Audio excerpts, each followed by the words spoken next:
She put something in his food. Marcos's voice tore through the clink of cutlery in the low hum of conversation. It landed like a hand on a hot stove. Heads turned. Forks paused midair. The sound cracked the restaurant's calm like ice underfoot. Rodrigo Mendes sat frozen, his fork hovering above his son's plate. For a breath, long, hot, suspended as candle smoke, nothing moved. The words reached him first like an accusation, and then like a summons, to choose. He had been smiling a moment before, the proud, practiced smile of a man used to steering outcomes. In that suspended instant, his features emptied. The smile fell away. The future he had rehearsed with Valentina, the party announcements, the photo shoots, the charity gala speeches, blurred at the edges and shrank to a single, urgent silhouette. His son Gabriel, 9 years old, shoveling pasta into a small mouth. Isabella saw the motion that no one else seemed to notice, a pale corner of an envelope slipping from a manicured hand, folding into the steam above Gabriel's plate and disappearing beneath the forkful of sauce. She had been across the room carrying a tray of water.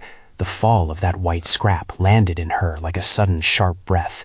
She knew the angle of it, the way Valentina's wrist had turned, and she knew, with the terrible, practical clarity that comes from a life of reading people's hands and faces for a living, that it had not been an accident.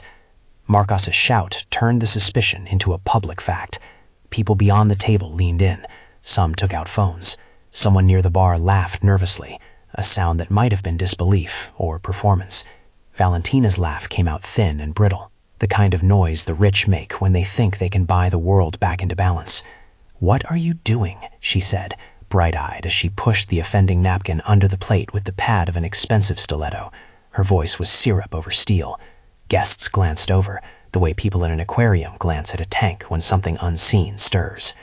Isabella walked to the table as if a thread pulled her. She didn't think about being a waitress anymore. She thought instead of the little things she'd been taught by Donna Carmen. Notice, tell the truth, keep the child safe. Her hands were steady, but the heat in her chest felt like a fever. She knew exposure could shred her life open, bosses angry at scenes, customers scandalized, a smear campaign from someone who had everything to lose. But the child moved like someone in ordinary danger. That would not be dismissed by her conscience. "I saw her drop it," she said, voice precise. Her Portuguese carried the low cadence of the neighborhood where she had grown up, the same syllables her mother used to calm tempestuous mornings. "I saw Valentina put something in his plate." Gasps. A recording started when someone at the next table swiped their screen. Rodrigo's face changed in a way she'd never seen any face change. First a spike of betrayal, then a kind of mechanical calculation, as if a machine inside him tried options for how to keep both love and fatherhood intact. Valentina rose then. The motion was elegant, instantaneous. She moved closer to her little guest of honor, smiled at Gabriel the way one smiles at an animal to show it nothing is wrong, and then turned that smile toward Rodrigo, thin and asking, "Do you want to try the pasta, love?" Her voice was a cloak made to hide knives. Rodrigo didn't answer at once. He set his fork down so slowly it was almost theatrical. He had always been someone who measured his gestures to send exact signals. Now the measurement looked like indecision. The coltish part of him, the part that had courted headlines, wanted to disarm the moment with a joke, to laugh and smooth it. The other, older and sharper as glass, craned toward Gabriel. "Give me the plate," he said finally, and the sentence was a cord cutting something in the air. Marcos lunged forward with a professionalism that left no room for theatrics. He wrapped the plate in the nearest napkin, then in a small metal trough used for food samples, and barked at the room, "No one touches that. Call the manager." His hands moved as if marking a scene. The restaurant shifted into an imprecise choreography. Waiters withdrew, the pianist let his hands fall, and Donna Carmen, sturdy, mid-50s with hair held in a practical bun, came from the back like a ship's captain to the helm. "Call the police," Rodrigo said, and the words had a finality that settled over the table. He bent to Gabriel and scooped him up in a sudden gesture that was almost graceless with fear. Gabriel's cheeks were flushed, his eyelids heavy. He blinked when the light hit him, and then leaned against his father as if the world had condensed into that single familiar scent. Valentina's hand found Rodrigo's arm. It felt like a vine seeking support. "You're overreacting," she said to the room. To Rodrigo, she whispered, "Don't make this a scene." Her fingers tightened almost imperceptibly on his sleeve. When her eyes fell on Isabella, they sharpened. "You're trying to ruin us," she murmured. The sentence was a promise without specifics. Isabella could feel the heat of the room against her back. Some diners were standing now. A woman at a corner table was already streaming live. The glow from her phone painted her face blue like a ghost. Donna Carmen stood close to Isabella, placing a palm on her shoulder, not to stop her, but to claim her. "You did the right thing," Donna Carmen said under her breath. Her voice had the weight of having run a restaurant for 30 years, of knowing what fuss did to a kitchen. "We put that plate aside. We don't touch it. You stay here." A slender man in a tailored suit, one of Valentina's guests, rose and tried to speak over the growing murmur. "This is absurd," he declared, with more outrage than conviction. "We're in a private dining room. We won't have these accusations." Marcos slammed a palm on the table. It was not theatrical. It was a command. "No one leaves. Not until the police are here. The kid is unwell. That's medical, not private." He kept his voice low, but implacable, like a drum. Someone found the restaurant's small, battered first aid kit. A young server mixed a damp towel and pressed it to Gabriel's forehead. The boy sniffled awake, looked around confused, and blinked. "Are we going to the park after this?" he asked, as if he had never been the axis of a public morals trial. Rodrigo's jaw moved. He was the kind of father who bought kindergarten's books and took late-night calls from school principals. He would lecture on manners and then bring home sodas. He had been accustomed to controlling variables, markets, boardrooms, public opinion. Here, with his son half asleep against him, the variables rearranged themselves into an ugly little geometry he couldn't distract from. If Valentina had done this, who else had permission to enter the life of his son? How many rehearsed smiles and polished speeches had been built upon secrets?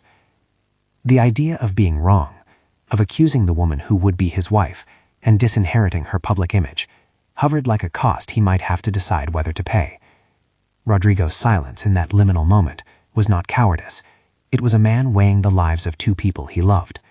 He could not have both the future potty photos and the safe, breathing certainty that his son would continue to draw breath. The first uniform arrived 20 minutes later.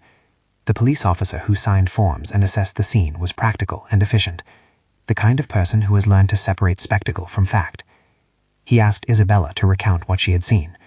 Her voice came out steady. The shake and tremble arrived later, in the small wait between sentences. "I saw her drop something into the plate," she said again.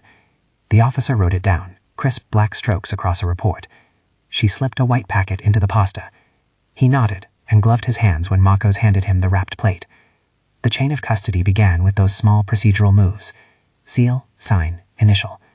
Marcos watched the officer like someone watching a relay, careful not to drop the baton.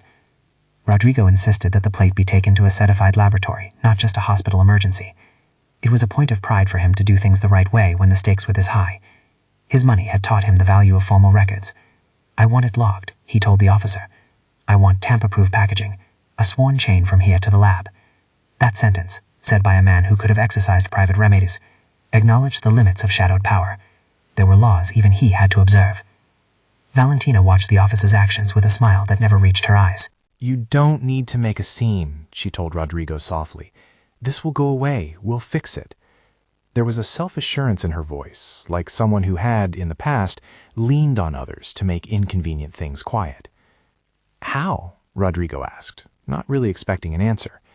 "Because I know people," she said. The phrase came like perfume, a reminder of motels and airports and bank accounts he'd never seen.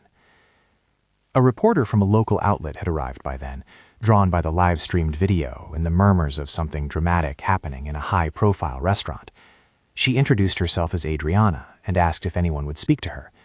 Isabella said nothing at first. She had never imagined her life would be punctuated by a camera. But the reporter's eyes were not only hungry, they were practical. Adriana asked for names, timelines, and whether there was CCTV footage that could be preserved. "If there's video of the table, we can freeze frames," she said. "Sometimes that shows what a human eye misses." Adriana's presence felt like cooling air. It altered the atmosphere from rumor to potential record. Rodrigo allowed himself to be drawn into practicalities, requests, timing, the comfort of paperwork. He asked for surveillance footage to be downloaded and sealed. Marcos authorized it. The restaurant manager, hands shaking for a moment, pointed to a monitor in the back where the frame painted their conversation small and distant. They made copies. Someone in the corner muttered about how quickly lives unravel online. That comment landed on Isabella as a physical thing.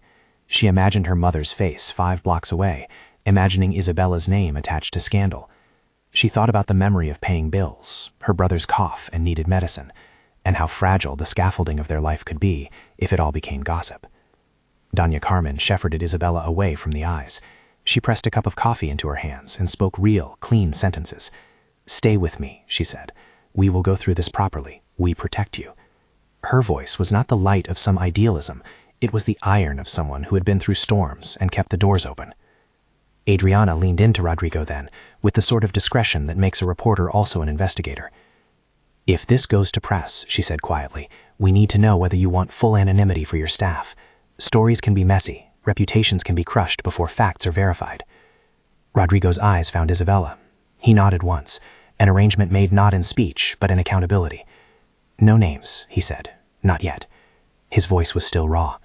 In that moment, he made a decision that had not yet fully formed within him, to place the safety of his son and the truth above the social conveniences that had guided past choices. They wrapped the plate in tamper-proof packaging and labeled it with the time and the details the officer insisted upon. A courier from the forensic lab would come with a chain of custody form. The thought of the sample moving like a parcel across town bore more gravity than any televised speech. Evidence, Isabella realized, was not an idea. It was an object with friction and weight. Even so, the room did not quiet. Phones recorded every exchange. Whispers became commentary. In the corner, someone uploaded a clip to a social feed with a caption designed to ignite. Within minutes, it had dozens of shares. The world outside began to crowd in. When the courier took the sealed package away, Isabella watched him like a mother watches a child boarding a plane. Each step he took along the restaurant's corridor seemed to echo. She felt stranded between 2 different sorts of futures, the life she knew, made of shifts and tips, and a forthcoming kind of public scrutiny that would not use the same rules. The courier closed the door behind him, and the clack of it sounded like a deadline being set. Rodrigo gathered Gabriel into his lap and then turned toward Valentina. She was pinched and pale, an actress who had been forced into improvisation. The room tensed for the moment he might publicly reject her, and then, almost transparently, he chose a middle path. For now, they would go home, he told the police, but the investigation must proceed. Isabella was moved to give a formal statement. The officer wrote every detail down and read it back so she could correct the small imprecisions memory always leaves. She watched her words become official ink and felt both comforted and exposed. The police told her what would happen next, a toxicology report in 24 to 72 hours, depending on how busy the lab was, the suggestion she might be asked to come in for further questioning, and most importantly, an assurance that her identity would be protected if she wanted, though the officer admitted that with social media, full confidentiality was never certain. By the time Isabella stepped out into the night, the city felt different. Neon signs hummed like indifferent insects. The clip from the restaurant was already being reshared. Not all comments were supportive. Someone had posted a still of her face with a caption that implied profit motive, a mouth that could be paid to lie. She walked fast, the crowd a soft blur. Her mother's building, a squat, aging apartment block, glowed with the light of evening programs and old televisions. At home, her mother, Lucia, listened in stunned silence as Isabella recounted the night. Lucia's hands moved with habit, folding the evening's laundry, smoothing shirts that would be kept for Sunday. She had seen Isabella come home worried before. She had not seen her daughter stand in the middle of a tableau that would pull down cameras and editorial columns. "You did right," Lucia said finally, simple and steady. "But we will be careful. You must let us know who calls." The next morning, a pulse of new anxiety found Isabella before the first cup of coffee. Her phone buzzed with a number she didn't recognize. The screen lit with a message that seemed to have no signature, only a short, loaded sentence. "People like you don't know what's at stake." Isabella's fingers hovered. Then she deleted the message and called Dona Carmen. The restaurant manager's voice was a rock. "We'll go to the station together," she said. "No one shakes a witness in my house." Within 24 hours, the sample would be analyzed. That thin window between suspicion and scientific verdict was a hard, gray place. It was the kind of time that let rumors ferment and made pressure build. Isabella knew that. She knew that those hours could be occupied by whispers and by the manufacturing of narratives that could ruin a life as surely as any physical harm. And yet, for all her fear, there was a small steadiness in her chest she did not have before. The world felt larger and somehow narrower at once. Larger because strangers' eyes now watched her. Narrower because the moment had reduced itself to this simple geometry of truth and danger. Speak or stay silent. Protect a child or preserve a convenient peace. The choice had been made for her when she saw the white envelope fall. She could not unsee. When the courier returned from the forensic lab, he left a receipt and a notation confirming the chain. Sealed at 8:15 p.m., transferred to forensic toxicology unit. Signature confirmed. The chain had begun. The officer, whose name was Martins, explained the next steps with the kind of jargon that simultaneously comforts and alarms. "We'll request a full toxicology panel," he said. "We'll screen for common sedatives, for opioids, for any compounds that would produce sedation in low doses. It will take time." Time, Isabella repeated. It sounded like a slow clock. Meanwhile, the first editorial pieces had already started to trickle online, two versions of the same scene diverging like strands of a braid that might never be separated. One headline suggested a near miss, praising Rodrigo's attentiveness. Another wondered aloud whether this was a smear. Comments ranged from calls for swift justice to suggestions that Isabella had an axe to grind. The public, as it often does, sat ready to pass judgment with the same speed it reserves for the good parts of a movie. Marcos, who watched the feeds once in a while, understood the mechanics of containment. He tightened security around Gabriel, and Rodrigo, more practiced in public optics than in home life, began to draw boundaries. He issued a statement through his office, gratitude for the care of the staff, confidence in the authorities, and a plea for privacy. It was measured and cold by design, a bureaucratic balm. Valentina did not issue a statement. She moved through friends and lawyers, the way a puppet master moves pieces on a board without exposing the strings. Her smile on staged photographs the next day looked different, flinty now, like a mask at the end of a role. In her inner circle there were urgent whispers, lawyers, publicists, a few old allies. Someone floated the idea of suing for defamation if the sample was negative. It was a predictable parry. It was also a threat that would quietly pressure people to forget the awkward moment had ever happened. Isabella paid little attention to the murmurs. She had a bar of bread to buy and a phone call schedule to keep. Still, every time her phone lit up, she flinched a little. She had given her statement. She had said the words that would now sit on forms and file numbers. She had no illusions about the weeks ahead. People like her, waitresses, cashiers, small business workers, rarely had the resources to fight a narrative once money joined the conversation. For that reason, the knowledge that there was actual physical evidence in a sealed container on its way to analysts mattered more than any moral comfort. When the lab called to confirm they had received the sample, they offered the kind of procedural constraints that both comforted and infuriated. "We will do our best. It's likely 24 to 72 hours. Some compounds show up quickly, others take time to isolate." The voice on the other end of the line was professional. It gave no promises. Isabella told no one in her neighborhood that she had been in the center of a story now being dissected by strangers online. She cooked for her mother. She kept the stove's heat gentle. At night, she checked the locks twice. She sat by the window and watched the street for a long time. The city did not seem different to anyone else passing by. But for her, everything had been altered by a single, decisive act of paying attention. And yet, even as fear folded around her life like a shadow, a small stubbornness continued to exist. She remembered Gabriel's small hand curled against his father's shirt, the way he had asked about going to the park. That image lodged like a pebble. It made decisions simple, if not easy. On the third day, a polite envelope found its way into Donna Carmen's hand. It arrived sealed and unmarked, left with a delivery that had no signature. Donna Carmen opened it with a decisive motion and extracted a simple card with a pale print. "For your own good, forget this." Donna Carmen looked at Isabella and then at the card. "They test you with fear to see what you are made of," she said. There was no tremor in her voice. Isabella folded the card into a pocket and did not speak. There were different kinds of threats, some legal, some financial, some the suggestion of power wielded like a blunt instrument. This was the simplest kind, an attempt to insinuate that silence would be rewarded in some currency she could not yet see. The lab results would not be immediate. That was the part of the narrative that made people impatient. Truth takes time when it must be teased out under microscopes and geographies and forms. For now, the story would live in the hollow between the sealed plate and the verdict. That hollow is the place where reputations go to be polished or jaggedly torn. It is where money and fear and influence find the cracks in ordinary lives. Isabella went back to work one afternoon, not behind the line with the familiar rhythm of order, convey, plate, but as someone trying to inhabit a space that had been made volatile. Regular customers avoided eye contact. Some left without paying. A few whispered conspiratorially. The restaurant lost reservations the following week.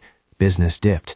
Donna Carmen cursed softly, and then organized a rota that would keep Isabella employed, but in a safer position, the hostess stand, where she could be seen but not flung into further controversy. That evening, as she arranged napkins like a minor priestess overseeing a small altar, her phone buzzed with another unknown number. The text was curt. "You will regret this." No sender, no trace. It was ordinary in the way threats from behind screens always are. Ordinary, and therefore laced with more menace. Isabella folded the note, showed it to Donna Carmen, and together they went to the police station to file a report. The officer on duty listened without surprise.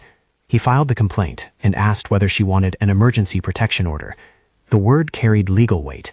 Isabella declined, not because she lacked fear, but because she knew that such paperwork would pull her deeper into a process whose seams would be on display for prying eyes.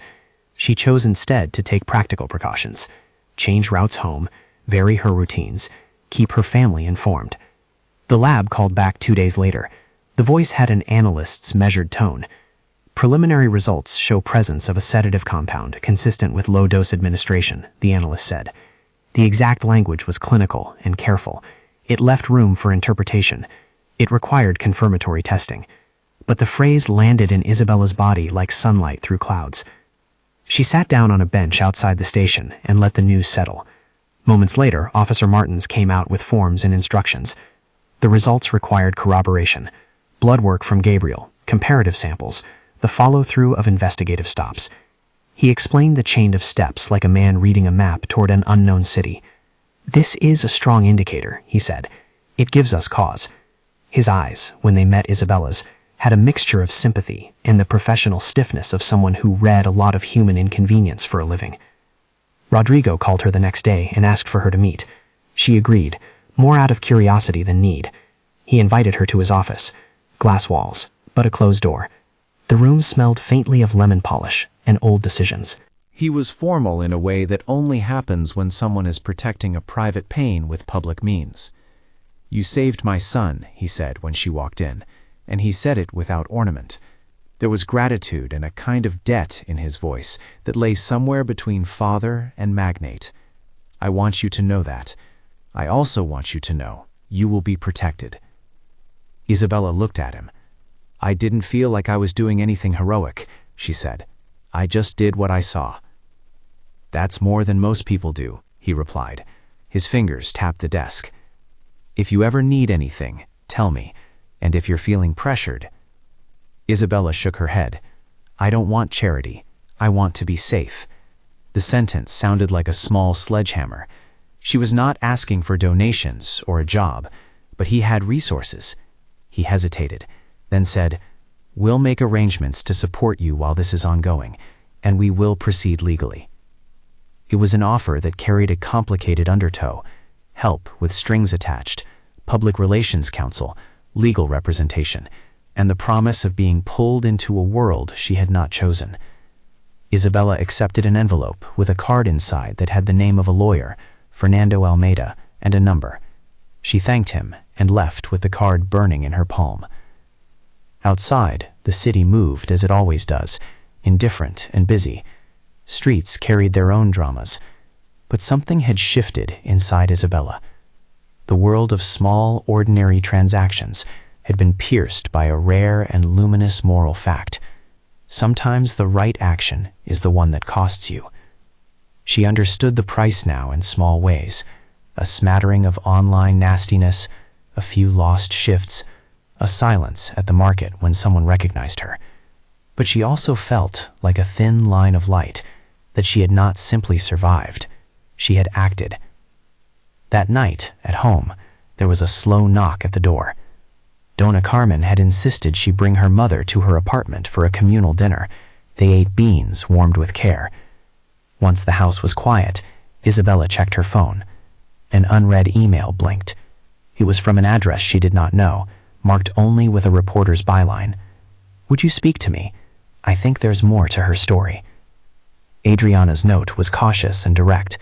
She attached a photograph of a woman in older news clippings, a face that bore resemblance to Valentina's, but faded and labeled differently. "There are records," Adriana wrote. "If you have time to meet, I can show you what I found. I think you should know." The offer smelled of both danger and salvation. Isabella felt all at once the pull of anonymity and the necessity of allies. She did not answer that night. She placed the phone face down and slept fitfully, turning in a bed of small fears and an unfamiliar kind of conviction. Outside, the city breathed. Inside, on a table, lay the lawyer's card, like a small promise. Legal names, a number to call if the night went badly. Isabella thought of Gabriel's earnest question about the park. She thought of him choosing mustard over ketchup at a different table and declaring loudly that the sky was too blue. She thought of how easily ordinary joys can be interrupted by a single intended cruelty. She had watched a white packet fall. She had sounded an alarm. Now the world would test whether truth, when offered by a waitress from a working neighborhood, could survive the pressure of money and influence. When morning came, the official news released a measured statement. Preliminary toxicology suggested the presence of a sedative, more testing required. The headline choices multiplied. Some framed the story around Rodrigo's quick thinking. Others framed it as a scandal that might precede a lawsuit. The public squares of the internet debated with the ferocity of people who have no stake beyond opinion. In the center of the debate, Isabella felt small and strangely bright, an ember that might yet set a plane ablaze, or be smothered with the careful hands of lawyers and publicists. She answered Adriana that afternoon, and agreed to meet in a cafe 2 neighborhoods over. The cafe was modest, the sort of place that did not attract attention. Adriana arrived with a small manila folder. The afternoon light slanted through the windows and fell across the table like an interrogation lamp. Inside the folder were old clippings, faded headlines, a photocopy of a passport with a different name, a business card for a shell charity that had dissolved under strange circumstances. "We've been following her for months," Adriana said softly. "Not because of you, at first, because of others, but your incident made me pull these threads together." She tapped the photo of Valentina. This woman, Valentina Duarte, had a different identity 10 years ago, Valeria Costa. There are red flags, accounts connected to offshore movements, a transfer tied to the death of a man in a different state, not enough for a conviction, yet. Isabella tried to absorb a history not her own. The folder suggested motives that were as complex as they were ugly: money, identity, a pattern of cleaning up inconvenient lives. It gave a weight to the accusation she had made at the restaurant that went beyond the single night. If Valentina had been passing through stories such as this, then the envelope in Gabriel's pasta was not an isolated action, but part of a pattern. Adriana's face hardened politely. "I can't publish without solid proof," she said, "but you should know what we have. It's why I'm careful. Powerful people have ways of making stories disappear." She slid across a printed photograph. Valentina in a different dress, in a different city, eyes the same but older in the way secrets age a face. Isabella took the photograph and looked at it until the image stopped being a stranger and became a person with choices like any other. She imagined the life that had been written on those laminated sheets: travel, lies, possible violence. She imagined Gabriel at the center of a new geometry, where fear conspired with polished surfaces. "Why tell me?" she asked. "Because you saw it," Adriana said. "Because you can confirm something the papers can't manufacture, and because sometimes one small, honest voice is the only thing that keeps a story tethered to the truth." Her tone was not romantic. It was pragmatic, like someone who had spent the better part of a life believing accuracy could be nothing less than armor. Isabella folded the photograph, slid it back into the folder, and felt the world tilt again. She had put her face into a frame that would not be easily cropped out. For the first time since that night, she felt the push and pull of consequences and courage as discrete forces, not abstractions. Outside the cafe, a man in a dark coat watched them from across the street. He did not move. He simply stood and stared, his figure part of the ordinary city scene. For a moment, Isabella felt the old prickle of being observed. She told herself it was nothing. She told herself that fear sharpened the imagination. And yet, when she left the cafe, she glanced back and saw that the man had turned away. The path ahead spread itself in simple practicalities and ominous intimations. More questions from police, a rising chorus of online commentary, legal counsel being arranged, a reporter with a folder of old clippings, and a photo of a woman who might have been someone else in another city. Isabella felt the small, heavy responsibility of being a hinge on which multiple stories would turn. That evening, a package arrived at Donna Carmen's restaurant, addressed to Isabella. It was small and wrapped in plain brown paper. Inside was a simple sandwich and a note. "Keep quiet. Money can fix this." The handwriting was careful. There was no name. Isabella looked at the sandwich. The trick, she understood, was to make virtue look like foolishness. People would see the sandwich and think, perhaps, that she had been bought. She did not touch it. Donna Carmen sealed it in a plastic bag and handed it to Officer Martins when he came to take it for evidence. "Some people will try to make it look like we were paid," Martin said. "That's the game." His eyes were not cynical. They were tired. Isabella did not know what the next step would be. She only knew that she had seen. She had named what she had seen, and that naming had set in motion a chain of things that would be far larger than herself.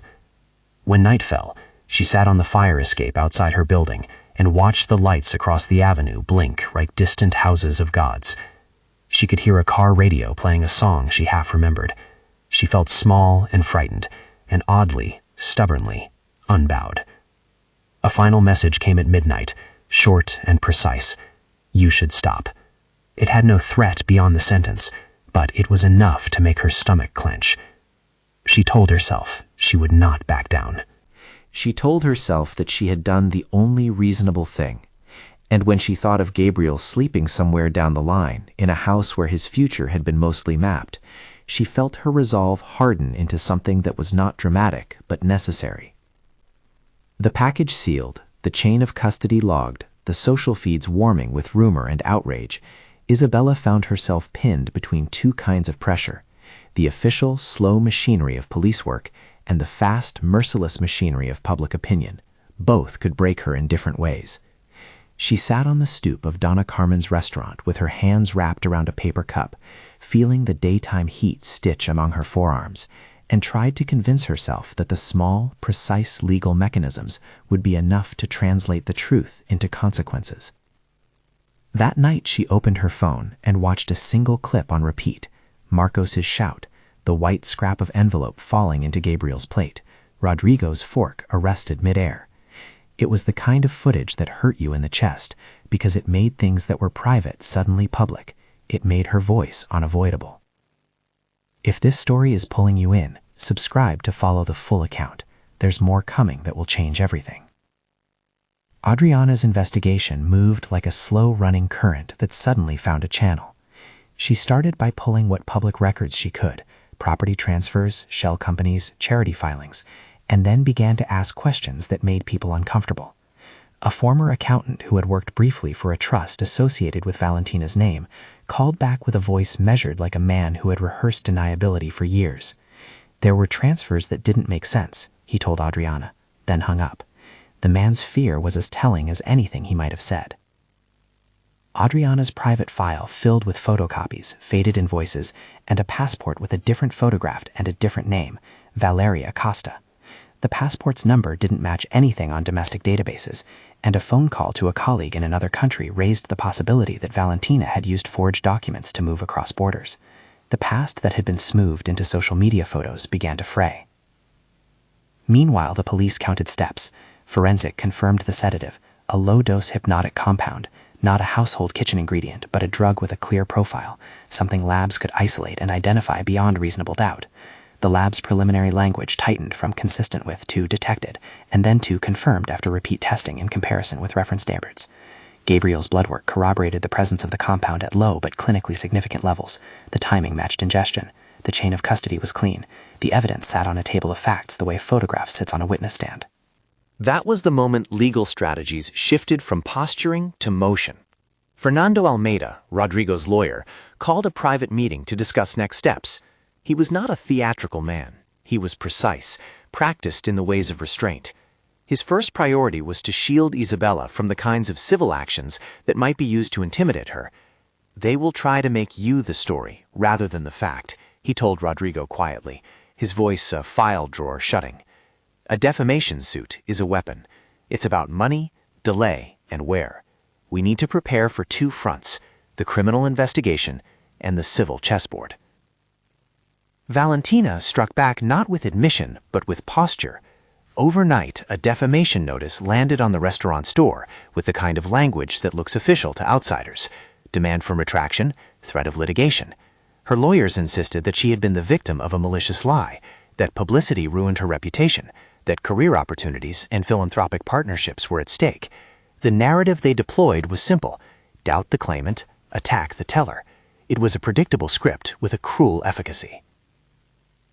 Isabella felt the first concrete price of telling the truth the day an envelope arrived at her house with payment offers that never became specific, checks that might have been large enough to reframe her life, invitations to sign non-disclosure agreements. Their logic was the logic of economics: money to replace risk. They promised anonymity in exchange for silence.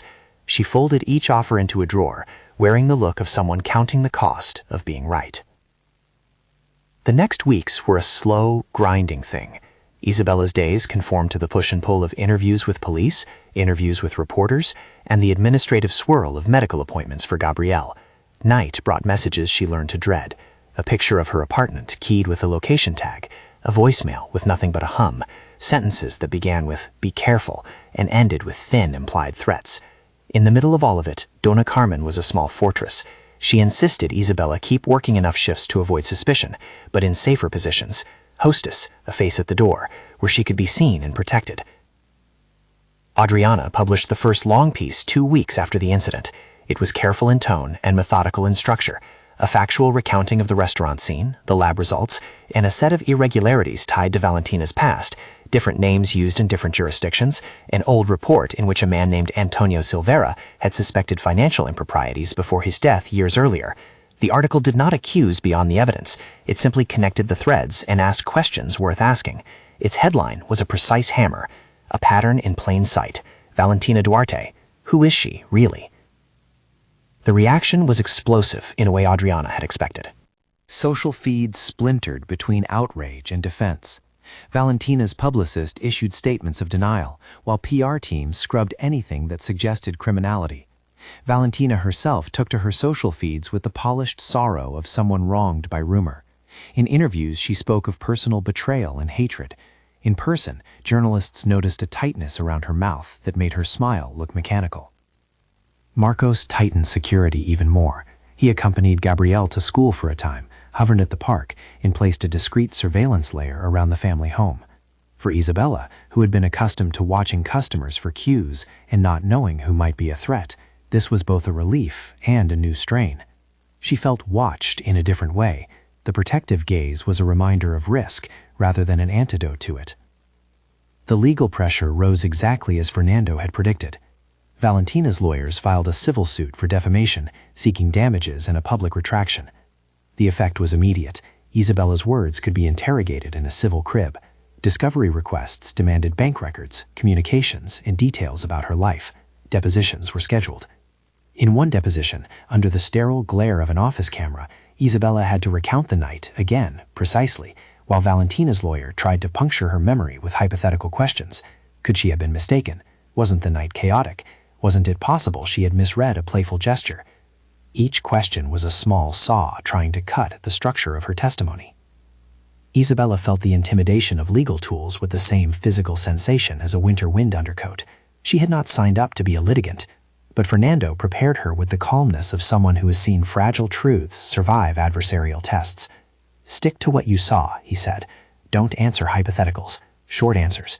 Don't be shamed into apologizing for telling the truth." He taught her to pause, to breathe, to name what she knew rather than what anyone else suggested. The civil suit was a tactic as much as it was a process. It bought time for Valentina, allowing waves of publicity to define the narrative, to suggest that public reputation was being destroyed by an unverified waitress. Some of the newspapers that catered to high society sympathies wrote op-eds about dangerous rushes to judgment, and their language implied the possibility that Isabella had been motivated by greed. The comment sections were brutal, full of a cruelty that did not know the difference between question and attack. At home, Lucia saw her daughter shrink a little. "They are trying to wear you down," she said, making the words like an ointment. She slept badly.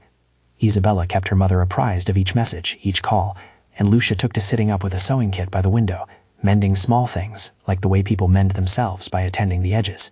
"You are not alone," Dona Carmen reminded her, the phrase both simple and true. But the larger machinery of justice kept producing small victories. Subpoenaed phone records showed that a number associated with one of Valentina's aides had been in the area of the restaurant that night. An employee list from a private security company produced a name that did not match any real registration. A shell company associated with a suspicious transfer could be traced to a post office box in a foreign jurisdiction. None of it constituted a full map to conviction, but together these pieces began to sketch a pattern of deliberate obfuscation. Then came the break that Adriana had been angling for. A prison guard in a distant county reached out anonymously to her newsroom with documents connecting Valentina's name to a past fraud investigation, and in the margin of an old case file there was a notation about an unexpected death, Antonio Silveira, whose estate had been redirected through accounts linked to the same name Valentina used a decade earlier. The guard's motives were his own, resentment, perhaps, or a desire to offload a secret that weighed in his hands, but the documents were real: court filings, signatures, bank transfers. Adriana's editors triple-checked every item, and then ran a focused piece tying Valentina's present to a troubled past.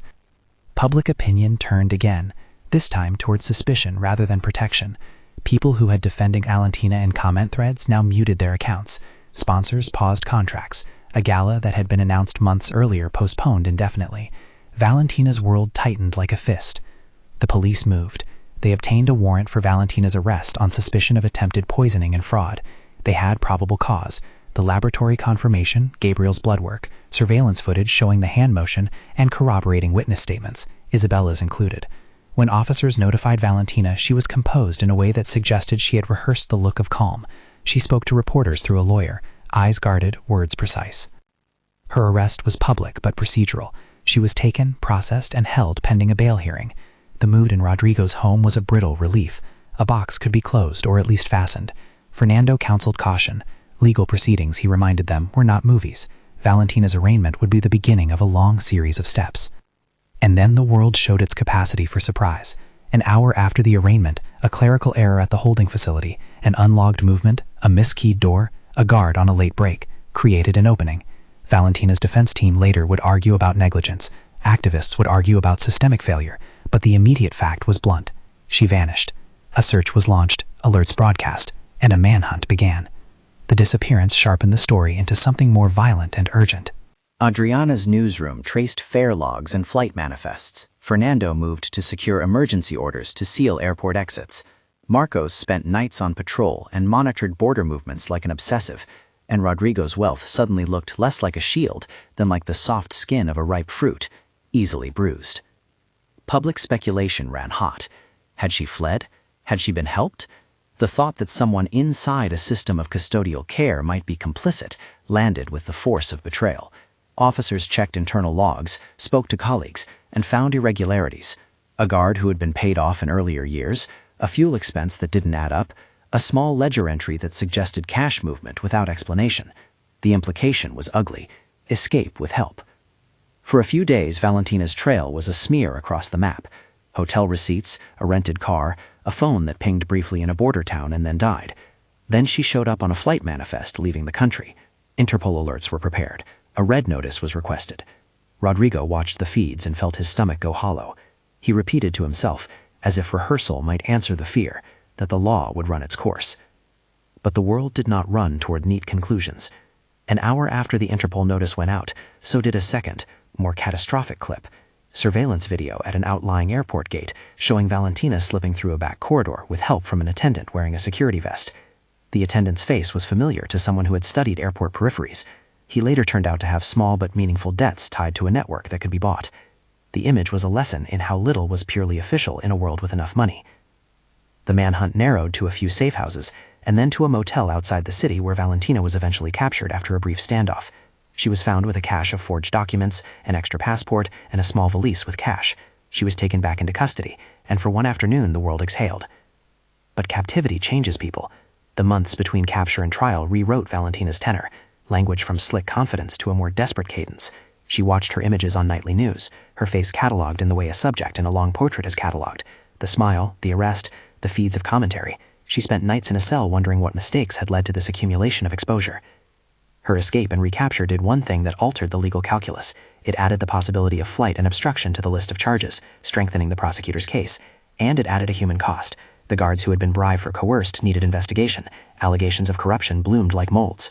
For Isabella, these developments had a dual effect. They vindicated her in public eyes and deepened the fear that the people she had accused had resources to manipulate systems. The weeks that followed saw a grim choreography of motions: pre-trial hearings, discovery, motions to suppress evidence, and urgent conferences. Fernando answered each motion with patient ferocity. He submitted affidavits attesting to the chain of custody, notarized entries, and surveillance logs. Adriana's reporting became a component in the public record, not as evidence, but as pressure. Publicity is not proof, but it bends the air that institutions breathe. For Isabella, the process was an erosion as much as a vindication. She sat for depositions, her voice steady but thin. She waited in the corridor outside courtrooms and felt the side eye of people who were tired of the news and felt morally superior about their indifference. She was called more than once to recount what she had seen. Each telling was a small wound. But with each recounting, the structure of her testimony set like a small masonry, firm, factual, unadorned. The day the trial began, it felt like a small city had emptied into the courthouse. Journalists lined the corridor, lawyers paced, and friends from Doña Carmen's community gathered in the public gallery like a quiet, unshowy chorus of support. Rodrigo and Gabriel were present on more than one day. Gabriel mostly watched the ceiling or sketched airplanes in the margin of a program. Marcos stood at the edge of the gallery and looked like a man who had taken a vow to keep small things safe. The prosecution's case was not reliant on theatricality. It was built from the lab reports, the surveillance frames, the envelope's fingerprint analysis, and a series of witness statements that converged on the same motion. The most damning piece, in the public mind, may have been the forensic analysis tying fibers from the envelope's adhesive to a glove purchased by an intermediary tied to Valentina's network. It was the kind of detail that by itself would not convict, but in aggregation, it made denial look like desperation. Valentina's defense attempted to paint a different story: the existence of plausible deniability, the possibility of contamination, a culture of prejudice against someone newly wealthy and socially other. Their most effective rhetorical move in front of the jury was to suggest that Isabella had motives that were reducible and easily manipulated: resentment, hunger for notice, or financial need. The strategy was ancient and cruel: to humanize the defendant and find ways to render the witness as economically motivated. Isabella felt the sting of those insinuations. There were times her voice shakily carried across the room. But the thing about truth in a courtroom is that it does not always have to be dramatic. It must be consistent. Her testimony was not theatrical. She stuck to what she saw, what she knew, and how she had acted. The prosecution brought forward a witness that turned the tide in a way no editorial could: a former assistant to Valentina, who had worked in accounts and then left with a conscience thick as rain. He produced bank statements showing transfers to accounts associated with shell companies and testified, under penalty of perjury, about conversations he had heard suggesting an indulgent view of other people's lives. The assistant's testimony broke something in the defense's rhetorical scaffolding. The story was no longer just about a single night. It was about a pattern of behavior and the structures that enabled it. As the trial reached its closing days, Valentina's demeanor had hardened into a kind of brittle outrage. She took the stand at one point, her answers crisp but often evasive, a practiced game of denial. The prosecution methodically poked at inconsistencies.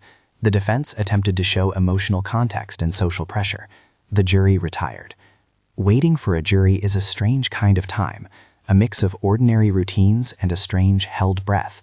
Isabella returned to work in small shifts. She kept her head down and let the world spin in whatever way it would. Dona Carmen insisted on a small celebration each night they were not asked to testify, like a family that marks small graces. Rodrigo offered further support, but slowly and without public spectacle. A job proposition that had been whispered in private meetings, an offer to help Isabella secure stable employment under no headline, hung between them like a quiet bridge. She had not accepted it yet. She wanted to feel sure the choice was hers. When the jury returned, the foreman's voice had the quality of someone unaccustomed to carrying the gravity of other people's lives. The words were legal and blunt. Guilty on attempted poisoning. Guilty on fraud-related charges. There was a quiet that followed a verdict like a held note. Valentina's face was an unread map of calculation and wrath. The sentencing months later was public and procedural. The court imposed a sentence that reflected both the attempted harm to a child and the larger fraud network the court believed she had helped sustain. Valentina was remanded to a facility with stricter oversight and monitored transfers. Appeals were promised, as the legal world always promises alternatives, but for the first time since that night at the restaurant, the weight of official consequence made a visible dent in the narrative of impunity. What the verdict did not erase were the costs. Isabella had lost shifts, relationships had frayed as people chose sides, and the nights sometimes felt too heavy for a single person to carry. She experienced panic attacks in crowds, nightmares that felt like film reels of the fall of the envelope. Her mother saw the change and kept vigil. Dona Carmen, who had managed crises with the practical patience of someone who had held a place for 30 years, watched Isabella like a captain watches the sea after a storm. Rodrigo, for his part, moved in ways that were both public and private. He apologized to those who had been embarrassed by the scandal and made reparations where appropriate. But he also kept a quieter promise. One evening, after a long court session, he asked to speak with Isabella alone. He offered a job, not as charity, but as recognition, an administrative role in his family foundation's child safety initiative. It was not a glittering position, and it did not erase the indignity she had paid. It did, however, recognize the value of her attention and offer a measure of security. Isabella accepted with reservations. The job came with mental health supports and a stipend large enough to steady her mother's finances. It also came with a principle. She could use the platform to speak up for whistleblowers and to create an anonymous hotline for small people who notice dangerous things in large places. The irony in that offer was not lost on her. She had never wanted the spotlight. She wanted a safe neighborhood, money for bills, and the sense that speaking the truth wouldn't break everything. The job offered a way to channel the cost into public good. The aftermath of the trial had its own rhythms. Valentina's associates faced civil probes. Banks closed suspicious accounts. The airport attendant who had helped her escape was prosecuted for aiding an escape and faced charges. A small network of enablers, lawyers, guards, and accomplices found themselves under scrutiny. It was not a complete purging of corruption. It was not justice made whole. It was, however, a public accounting that hardened a few edges of impunity. Isabella's life took on a new texture. She learned ceremonial things, how to give statements to camera crews without being asked questions that were invasive, how to set boundaries for well-meaning strangers who wanted to make her story merchandise. She also learned small things like how to file expense reports, how to draft a one-page safety protocol for small businesses, and how to listen without collapsing. There were difficult encounters. At a local market, a woman whose name Isabella did not know spat a comment about show business and crowded the space with a whisper of scorn. At times, the online comments revisited the scar with renewed interest. But within the small bubble of support, her mother, Dona Carmen, Adriana, Fernando, Marcos, Isabella found a steadying rhythm. She had allies who did not require spectacle. The aftermath of the events lingered. Nights were still a place where fear hummed at the edges. Isabella took counseling offered by the foundation and learned coping techniques for sudden flashbacks and for the dizzying sensation of being recognized in public. She thought often of Gabriel, who began to recover the small, ordinary habits of childhood, playdates, school recitals, laughter without a preface of caution. Rodrigo, who had once frozen when the accusation landed, found a new way to measure his actions. He began to appear at community meetings and school events with a presence that looked less like performance and more like a father learning humility. Valentina's appeals stretched time. Her defense lawyers tried to derail the sentence with technicalities and by alleging that evidence was tainted by prejudice in reporting. Those appeals were rejected in stages.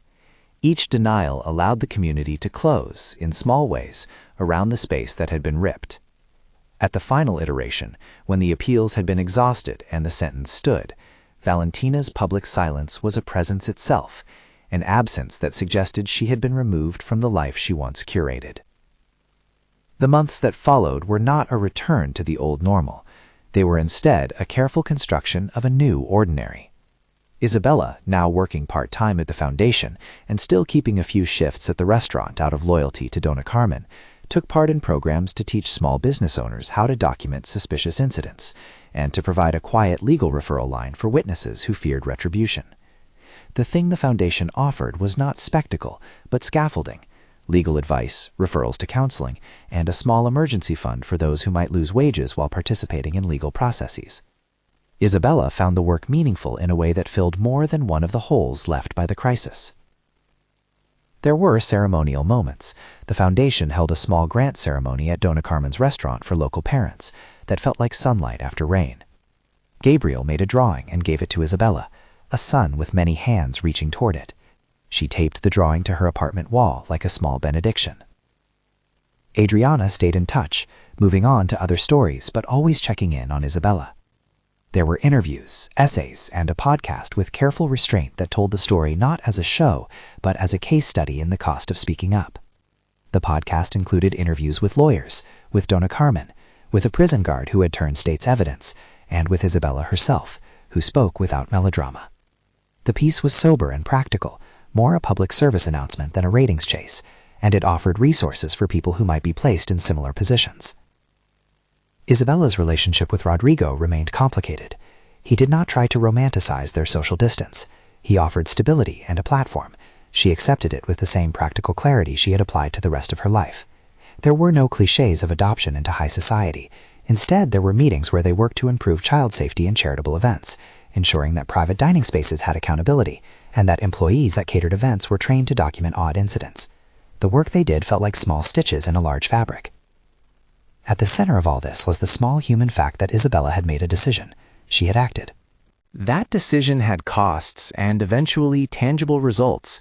Gabriel was safe. Valentina had been held accountable. A small network of corruption had been exposed. The world had not become a perfect place, but the calculus of wrongdoing had been shifted. People in similar positions forwarded their thanks. Some testified in small hearings about paternalistic threats and how documentation had saved them from being bullied into silence. Years later, when the scar tissue had softened, Isabella walked into Dona Carmen's restaurant and found a corner table that had been reserved. The room smelled of beans and lemon. The sound of cups and conversation filled the space like a warm tide. She sat and watched the way people moved, as if life itself had a choreography. People who had once been suspicious now joked with her. The city outside rolled on as it always does, and yet the angle of the light made everything look kinder. She thought of the night the envelope had fallen, and Marcus's shout that cut the room into two parts, the before and the after. She remembered Rodrigo's fork frozen in the air, a man wrestling in a single breath between love and social script. She remembered the first small moments of terror and the small acts of courage that followed them. Standing at that intersection of memory and outcome, she felt the truth of something she had reluctantly learned. Courage is not always a grand cinematic act. Often it is a small refusal to look away. It costs, it isolates, it rewards. When people asked her, journalists in the years after who were careful and kind, would you do it again? She would never say the answer that made for a neat headline. She would say instead the thing she now believed with the quiet insistence of someone who had learned by living it. I don't know if I would be brave again, but I would act. That's different. Courage is not a feeling. It is a decision you make when nothing feels certain. At the Foundation's small anniversary, Rodrigo delivered a short statement about responsibility and transparency. He did not apologize for everything, not because he believed he had nothing to atone for, but because the public was not a theater for endless confession. He spoke instead about child safety and about the importance of listening to small voices. Isabella, sitting in the audience, felt a kind of relief. It was not an absolution, it was a steadying. Years later still, when Gabriel was older and could tell a story with the casual spacing of a teenager, he would recall being lifted at the restaurant and the strange, frightening perceptual fog that had followed. He would always say, with boyish conviction, that he liked Isabella a lot because she had saved his park day. The simplicity of that memory, childlike, plentiful, was enough to make Isabella forgive the nights of fear. The verdict against Valentina remained a public record. Appeals had been exhausted, and the networks tied to her were disrupted, not eradicated, but diminished. Some of her supporters argued that she had been a scapegoat. Others suggested that the law had done its job. The truth felt like something more complex, as truth often is, a mosaic of decisions, of failures, of small acts of courage that finally coalesced into accountability. Isabella kept a small ritual. Every year on the night of the incident, she would take Donna Carmen a small pie, and they would eat in the back room with the radio on low. They would talk about customers, about new staff, and about ways to make the restaurant safer for children. It was not a commemoration in the dramatic sense, but a practical reaffirmation, a way to keep the memory as a tool, not an idol. When people asked what the moral of the story was, Isabella would shrug and use a phrase she had heard once in her neighborhood: do the next thing. It sounded almost banal, but it carried the rightness of an instruction that keeps things moving. Notice, act, document, seek help. The story that had overflowed into headlines, courtrooms, and nights of furious scrutiny had, in the end, become a set of modest practices she taught to others. Public attention faded.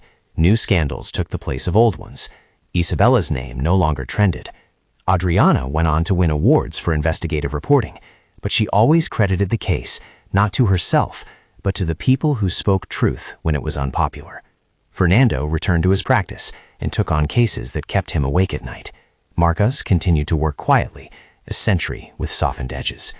Donna Carmen retired a few years later, handing the restaurant over to a niece who kept the same old recipes.